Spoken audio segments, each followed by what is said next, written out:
ये कहानी entrepreneurship, industrialisation and philanthropy की है, जिसने इंडियन इकोनॉमी और सोसाइटी को एक आकार दिया है। इस कहानी की शुरुआत जमशेदजी टाटा से होती है। उनका जन्म 1839 में गुजरात के नवसारी के एक पारसी फैमिली में हुआ था।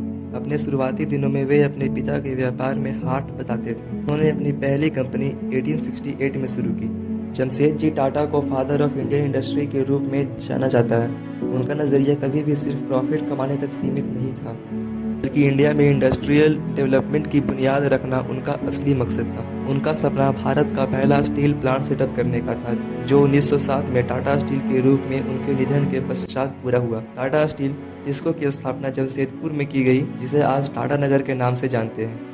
उसके 4 साल बाद 1911 में टाटा पावर्स की स्थापना की गई, जिससे अफोर्डेबल कीमत में बिजली सप्लाई की जा सके। 1904 में उनके निधन के बाद उन्हीं के सिद्धांतों पर टाटा ग्रुप्स ऑफ कंपनी की नींव रखी गई।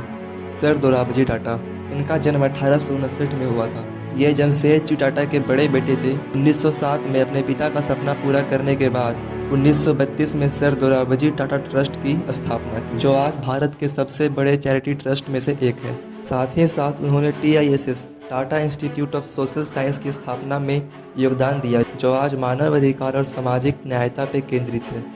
JRD टाटा, JRD टाटा रतन जी टाटा के बड़े बेटे थे, जिनका जन्म 1904 में हुआ था। 1938 में वे टाटा सन्स के चेयरमैन बने। उनकी लीडरशिप में टाटा ग्रुप एक स्मॉल फैमिली बिजनेस से एक ग्लोबल कॉन्ग्लोमरेट में बदल गया। 1932 में उन्होंने टाटा एयरलाइंस की स्थापना करी, जो आज एयर इंडिया के नाम से प्रचलित है, और वे इंडिया के पहले कॉमर्शियल पायलट भी बने।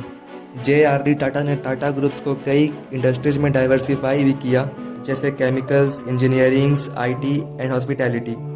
टाटा मोटर्स, टाटा केमिकल्स और टाटा कंसल्टेंसी सर्विसेज TSC जैसी बड़ी कंपनीज भी उन्हीं की लीडरशिप में इमर्ज हुई। 1941 में उन्होंने टाटा मेमोरियल हॉस्पिटल की स्थापना में मदद की, जो आज भारत का लीडिंग कैंसर ट्रीटमेंट और रिसर्च सेंटर है। 1992 में उन्हें भारत रत्न से सम्मानित किया गया और अगले ही साल 1993 में उनकी मृत्यु हो गई। रतन टाटा, इनका जन्म 1937 में हुआ था और JRD टाटा के बाद 1991 में वे टाटा सन्स के चेयरमैन बने।